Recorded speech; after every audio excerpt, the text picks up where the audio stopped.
2023년은 신년이 지나고 우리 교회가 51년 되는 첫 번째 해가 되어집니다. 하나님께서 우리 교회에 주신 교회 표어입니다. 너는 물된 동산이요 생수의 물이로다. 하나님께서 주신 말씀이네요. 이사야 58장 11절입니다.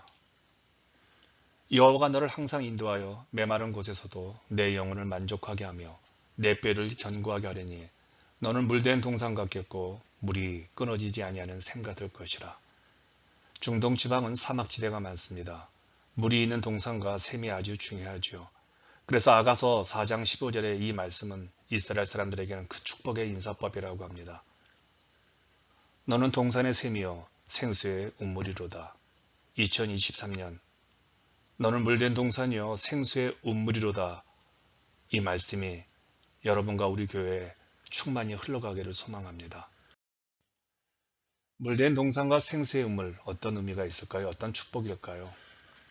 첫째, 회복의 은혜입니다. 둘째, 생명의 만족입니다. 셋째, 인생의 견고함입니다. 첫째, 회복의 은혜입니다. 물된 동산은 땅에서 샘물이 솟아오르는 샘 같은 그런 곳이 아닙니다. 누군가가 물을 끌어당겨 만든 물된 동산입니다. 왜 물을 댔을까요? 물이 필요한데 물이 없기 때문에 물을 댄 겁니다. 물이 없으니 풀이나 나무가 자랄 수가 없지요. 따라서 동물도 있을 수가 없습니다. 황폐한 사막입니다. 이런 황폐한 곳에 물을 댔다는 겁니다. 이런 동산에 물을 대기 시작하면 동산에 풀이 자라나기 시작을 합니다. 동산에 생명이 약동하기 시작하죠.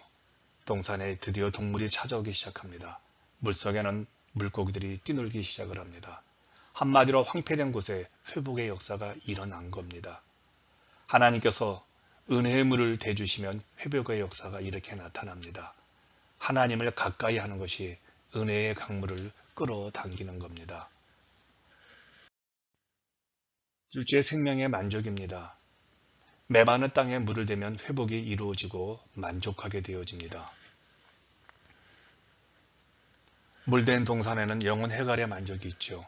영적 해갈의 기쁨이 있습니다. 물이 없던 곳에 물된 동산이 되면 이 모든 생물들이 되살아나게 돼 만족을 누리게 되는 것이죠.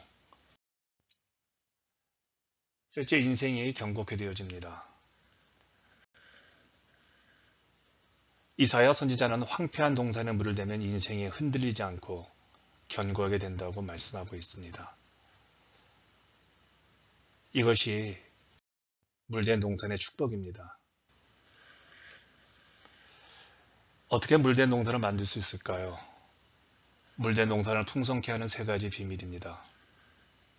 첫째, 기도는 물된 동산에 은혜의 강물을 대는 겁니다. 기도하면 황폐한 영혼이 회복이 되어지죠. 막힌 것이 기도하면 열리죠. 기도는 하나님의 은혜의 생수를 대는 방법입니다. 둘째, 말씀은 물된 동산에 은혜의 강물을 흐르게 합니다. 하나님의 말씀이 곧 생명이고 사는 길이지요. 시편 119편 50절은 이렇게 말합니다. 주의 말씀이 나를 살리셨음이니이다. 하나님의 말씀이 우리 영혼에 임하면 우리의 심령은 물된 동산같이 되어지죠. 셋째, 감사와 찬송은 물된 동산에 은혜의 강물을 풍성하게 흘러가게 합니다. 그래요. 감사와 찬송은 우리 심령 안에 은혜가 풍성하게 임하죠. 그래서 시편 56편 10절에 이렇게 말합니다. 내가 하나님을 의지하여 그 말씀을 찬송하며. 사울과 신라는 감옥에서 감사와 찬송으로 옥문을 열어 재직했던 것입니다. 이런 감사와 찬송이 우리를 풍성케 하죠. 물된 동산과 생수의 우물이 되면 회복하게 됩니다. 만족하게 됩니다. 견고하게 됩니다. 하나님은 2023년 우리 교회와 여러분이 물된 동산과 생수의 운물 같기를 원하십니다.